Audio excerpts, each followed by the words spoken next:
Welcome to the Mind Your Business Show. I'm your host, Tony Calloway, your private money godfather, and Airbnb. We've all heard of it. Many of you have stayed in them. We want you to own 1, 2, 3, a whole bunch of them. We got an expert today who's going to tell you exactly how to do it. Stay tuned, and we'll be right back.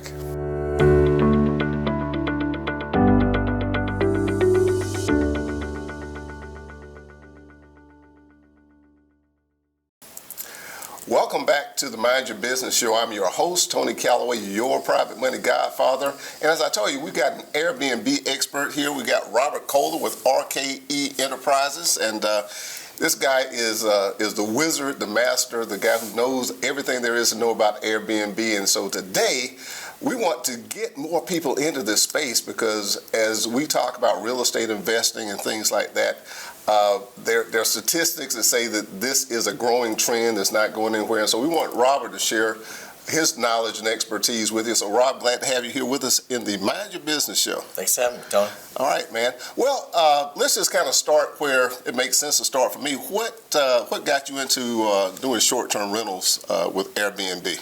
Funny enough, I wanted to put a pool house in my backyard and I didn't want to pay for it. Okay. So I reached out to some hosts in Columbus and they kind of put me onto the idea of actually being able to purchase a home, completely furnish it, rent it out on Airbnb and it positively cash flow and pay for said pool house. They said, hey, don't put one in your backyard. I have one.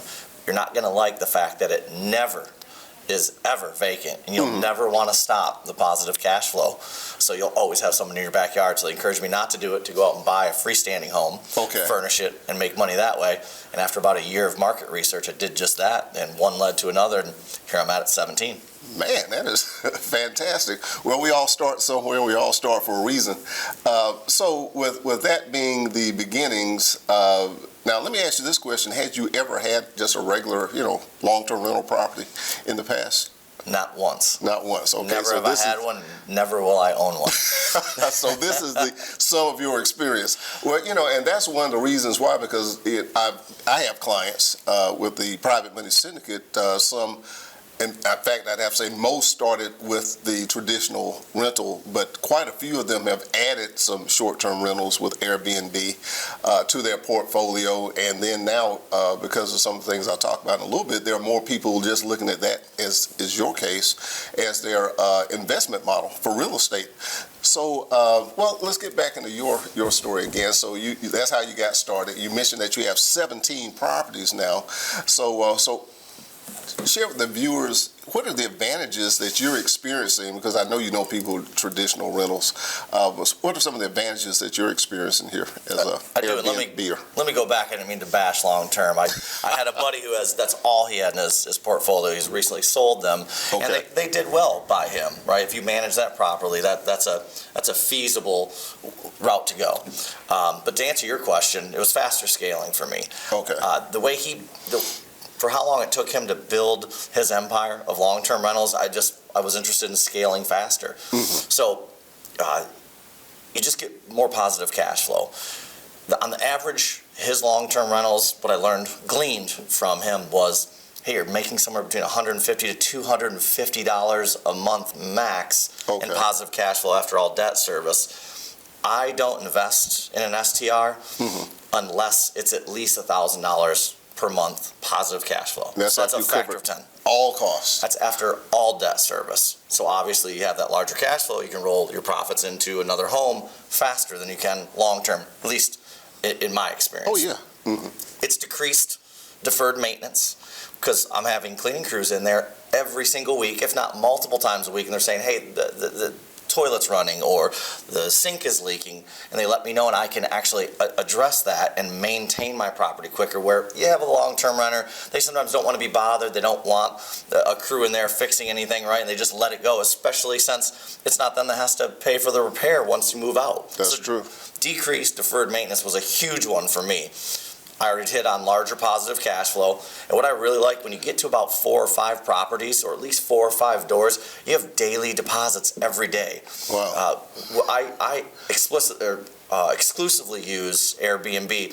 So literally every single day, they will ACH money into your account. As you know, from a business owner, from an operational standpoint, that helps when every single day That's right. you have cash depositing in your Regular operational account. recurring cash flow. You're absolutely right. Absolutely. Okay. Well, in as much as you guys can tell that Rob is sold on Airbnb, what has been your experience? I mean, from get people inside the story of your experience as I don't know if you call them Airbnbers or something like that, but as an Airbnb operator, some of the things that you've experienced, and if there's any, salt and pepper that we put on there, the goods, if there's any bads or anything like that, because I want people to really have an understanding, if they choose to go this route, what they can expect. So if there are any little known facts or things to be aware of or prepare for, if you would. Sure, absolutely. It's not all just unicorns and rainbows, right? There are some negative, but I think there's obviously far more pros than cons. Otherwise, I wouldn't be operating Airbnbs. One of the negatives that I found is that people can be unreasonable. Mm-hmm. And you do have the rare occasion where somebody will damage your property. The nice thing is that Airbnb has what's called AirCloud, where they have their own insurance policy, where they want you coming to their policy before you go to yours or before you come out of pocket. Okay. So you're you mitigate your losses that way a lot. That would be, I think, the biggest thing is damage and problematic guests, though they're less than 1% of the total guest experience. Okay. What hosts can realize, or what they will realize. So that's not even really a common experience. The other thing is, it is more work, right? It is more day-to-day work than if you put somebody in a long-term rental, you set it and forget it, to use an old info commercial term from years back. It's not as hands-off, at least until you automate everything. And once you get to about 5 to 7 doors, there's some automation that you can do to be more semi-passive. Okay. Well, when you mentioned automation, before we came on camera on that point of automation, you were saying that you were showing me your phone in terms of how little time you spend on a daily basis. So what are some of the tools of automation that someone would be able to utilize in supporting their operations? Yeah, there are all kinds of great third-party applications out there that you can get, but I have to kind of dote on Airbnb again. They've really brought a lot of that in to their platform, where you can send automated messages on checkout, on check-in, on inquiries, on checkout. I probably communicate with less than 1 out of 10 guests that come to check in, because as they look at my home, I have an inquiry message that goes, hey, thanks for looking at my home. If you're interested, just a little blurb on me. Right. Also, as they book, and there's a confirmation that they've reserved, it goes, hey, thank you for booking my home. You're going to get the Wi-Fi code, the code to the keypad to check in, and all the other instructions 3 hours in advance of check-in. And then what happens is 3 hours before check-in, they go, here's the Wi-Fi code, here's the keypad, here's everything you need to know about the area, here's some great restaurants, right? And so they think I'm responding to them. I say again at the end, thank you for choosing my home. Then about halfway through their stay, I go, hey, if you need anything, let me know, towels, turn down service. And then the day before checkout, I have an automated message. Mind you, this is all on Airbnb's platform. It goes, thank you for staying. I give them a once-over about, I hope you can leave me a 5-star review. If not, and all my returning guests, I give a 10% discount to, so kind of give them the warm fuzzies upon checkout and let them know, hey, checkout time is 10 a.m. If you have any issues with that, please let me know. So all those automation tools are available through Airbnb's website at no charge to you. So you'd be crazy awesome not to use them. Well, I mean, obviously, they make it, because the environment and the brand Airbnb, everybody who participates in it and uses those platforms benefits from that. So, I mean, it's them making an investment back into you. You're providing the facility, so to speak, and they're creating all the market and infrastructure. And with that point, I do want to say that that's why you need to get in contact with us at the Private Money Syndicate, where we will power your dreams with private money, because we realize that everybody has a dream, and most people have the dream of going into real estate investing, and today's show is to help you to understand how Airbnb is a model that you, as a real estate investor, can use to help to grow your wealth and expand your portfolio. So now, Rob, let's talk about your portfolio and expanding your wealth. You mentioned scaling, so you said you're at 17 Correct. units now, and you also mentioned that you had helped some other people to acquire some units. Talk about the remote management side of things, since you've got some folks, as you were telling me, who've done that, and to the extent that you're able to grow rapidly, get us inside where the cash flow model has facilitated growth over what period of time? Absolutely. So I've helped 13 people to date get into Airbnbs. Their first one, and most of them multiples as well. Most of them have 2 within 12 months of getting involved. Certainly, of course, a lot of that starts with coming to see you and getting financed, because you have some of the best finance people and money out there, especially for STRs. And you've helped several of my friends, so I thank you for that. But yeah, remote management works. I have several of my friends, because I'm from Detroit, Michigan originally, that I've helped get into the industry and who are living and working in Michigan and operating an Airbnb here. And that's something that we can show anybody how to do. Right, yeah. Remotely manage your property. You don't have to be on site. You don't have to be able to put hands on it or be within 20 minutes drive time of it. There are facilities and resources you can put in place, like me, to go ahead and handle all of your properties and anything that comes up. You just sit there and receive ACHs into your checking. Man, that's fantastic.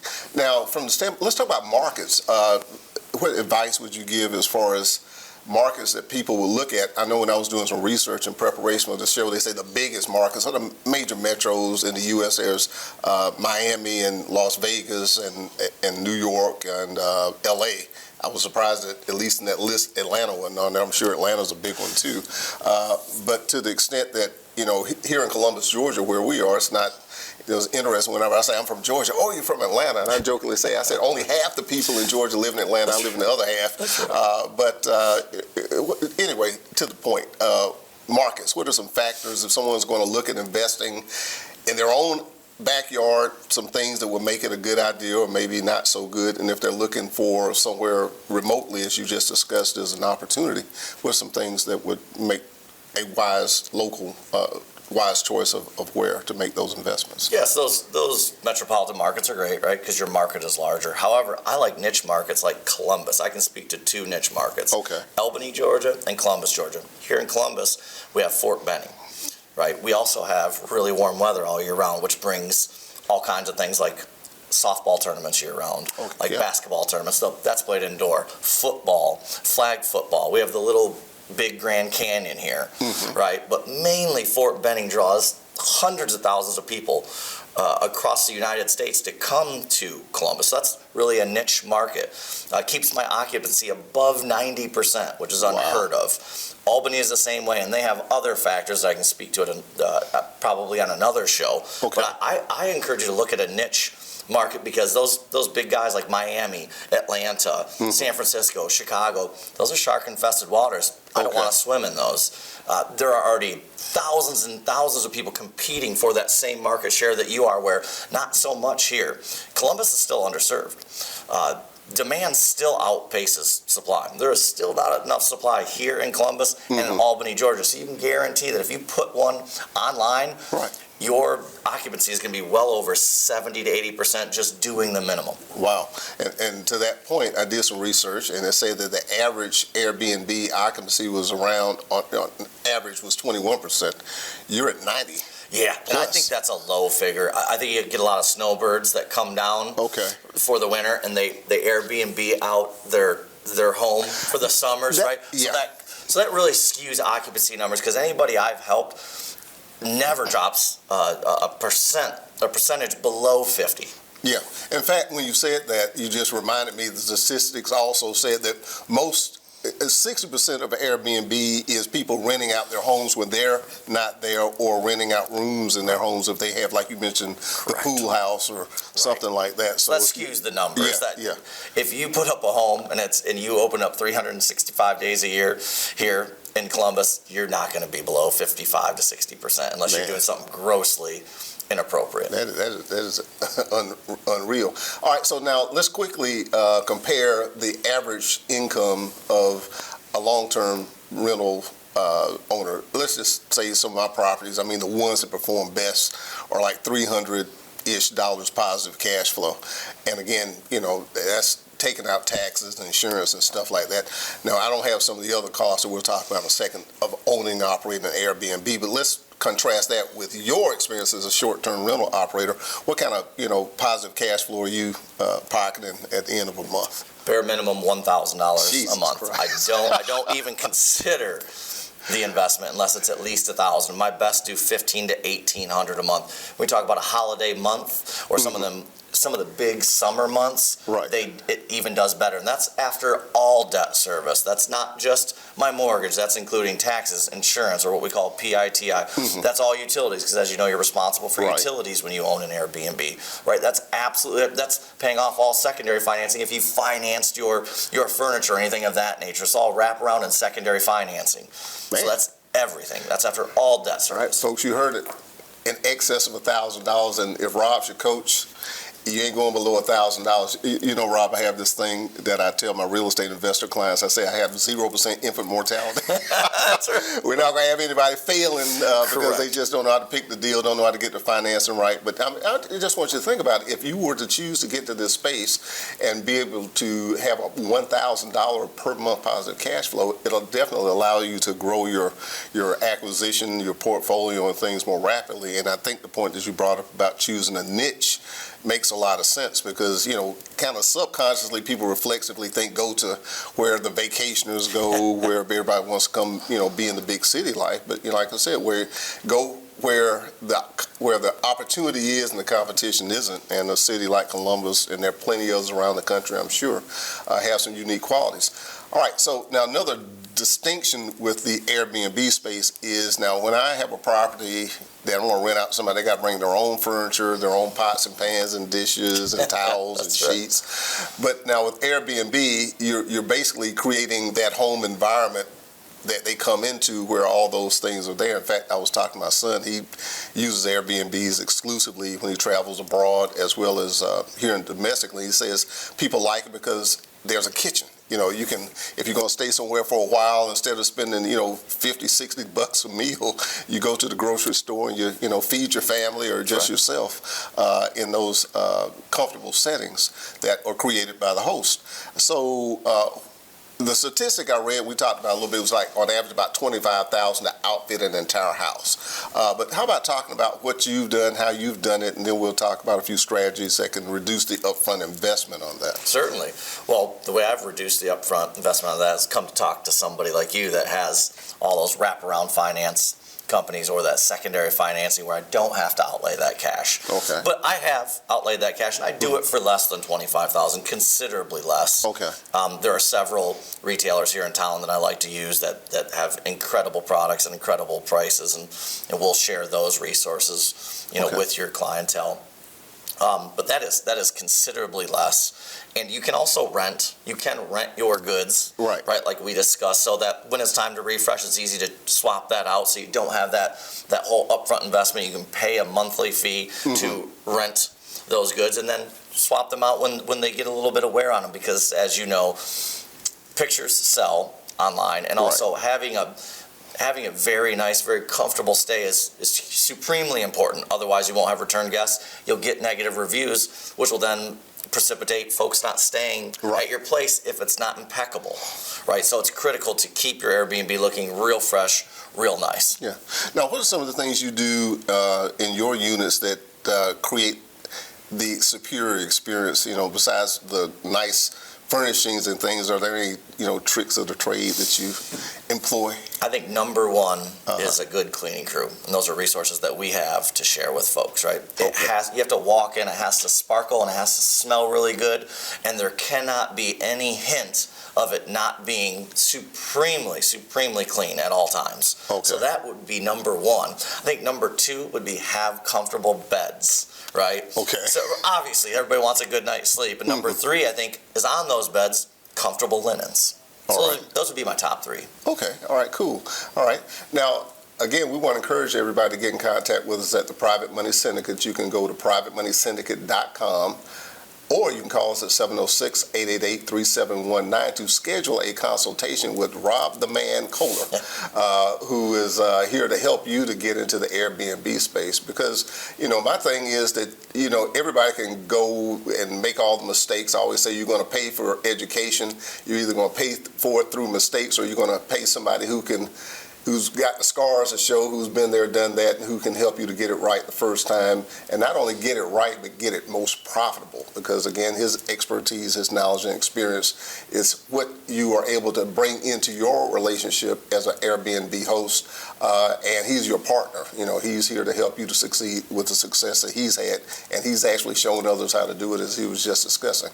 All right, now, let's look into, over the horizon. I want to ask you to use your crystal ball, being that Airbnb, we were saying in North America, which is U.S. and Canada, the rate of growth from 2019 through 2021 in the year was 280%. Now, in the middle of that was the pandemic, and globally, in fact, our camera guy was saying that Turkey, he sees opportunities for Airbnb, but it was 350+%. So it's growing. So what's your perspective on, say, the next 3 to 5 years? Because people we're talking to who may want to get into it, that's their upfront time horizon. So obviously I'm biased because I have all my eggs in this basket. So I believe that it's going to continue to grow, and I'm going to tell you that it's a bull market, right? That it's strong. However, I can say through a global pandemic that I was up 18%. Wow. I did not take a single dip. I did not lose money. I did not go into the red on any of my properties. They all stayed incredibly profitable, and actually I grew throughout 2020, 2021. 2022 is now slated to be my best year. I had my 2 best months in the last 5 years in May, this past May, and this past September. Wow. So based on all the information I see, super strong. Man, that's fantastic. Now, last thing I want to bring up is that short-term real estate financing has traditionally been difficult because the metrics are so radically different than long-term rentals. Impossible before you, Tony. Impossible, as a matter of fact. Thank you, Rob. And we do have access to some resources for those who are looking to do acquisitions focused on Airbnb-type properties, short-term rentals, as well as another thing that is unique is that, okay, you have properties and you have equity. And to the extent that the math that most lenders use in determining the refinance or cash out refis has made it somewhat difficult for people who have short-term rentals because the traditional lenders don't look at the cash flow model the same. They want to see leases. You don't have leases right. with Airbnb. Correct. So we have resources that can help you to capture some of the value out of your properties based more on the cash flow of the property than based on accumulating equity, which means you can actually get cash, not have a lien on the property. So if you decide to sell it or anything like that, you still have all that equity in place, but you're able to take cash up front and go buy another one and another one. Just think, Rob, if you were able to, get some of the money that, we were just talking about, you being able to access some of the cash flow you have now, you would have exploded well beyond the numbers that you have. And I wouldn't have struggled. I wouldn't have brought on so much consumer debt, mm-hmm. right, and blown my debt to income ratio out of the water if I would have had you from the very beginning. So I thank you for that. Absolutely, that has been my primary struggle, mm-hmm. or was my primary struggle, was paying off, using my good credit right. to basically fund my business venture, yes. right, which banks and traditional lenders don't understand. They just go, hey, why do you have so much debt? And I go, well, look, I have this successful business over here. They go, I don't care. You've personally guaranteed that. Yeah. Why do you have so much debt? They don't care. They think you're out there taking grand vacations, and that's why you ran up that credit card debt. Where if you have traditional I shouldn't even say traditional because yours are non-traditional. You have commercial lenders that will give you a business line of credit, or commercial terms, you can save yourself that pain by coming to you. Exactly. Wow. Well, folks, we encourage you to get in contact with us because you want to speak to this guy. I mean, he's got me excited. My next acquisition is going to be an Airbnb. All right. And he's going to be my coach, okay? But get in contact with us at privatemoneysyndicate.com. That's privatemoneysyndicate.com. Or you can call us at 706-888-3719, and we'll set you up with a one-on-one with Rob. And so, again, for those of you you who are looking to, in fact, Rob, before I go, you were mentioning one of your friends who's a successful executive who's looking to retire himself with his Airbnb holdings. Just talk about that for a second, because that's a mentality. I don't care if you're 60, wanting to set yourself up for retirement, or 25, wanting to set yourself up for retirement, with the capital resources and the guidance that we can help you prepare to do that in a very short period of time. So tell that story real quick, please. One of my best friends from Michigan is working at Pfizer, and he wants to get out of the corporate world. And he said, hey, show me how you do what you do. And of course, he knows Parkinson's law, right? However long you give a task to take is exactly how long it will take. He set a time frame, a number that he wants, and he's going after it.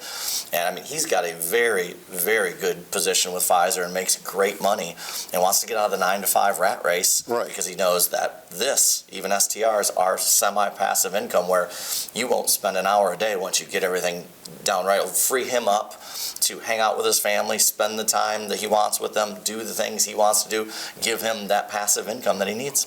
Man. All right, so he's talking to you, we're talking to you, and we appreciate the fact that you tuned in to the Mind Your Business show.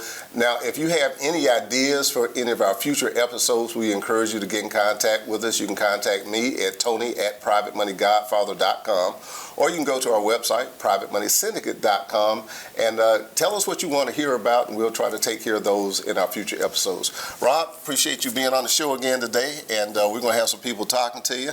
And as I always say, if you're going to go in business and stay in business, you've got to mind your business. Thanks for tuning in, and we'll see you on the next one.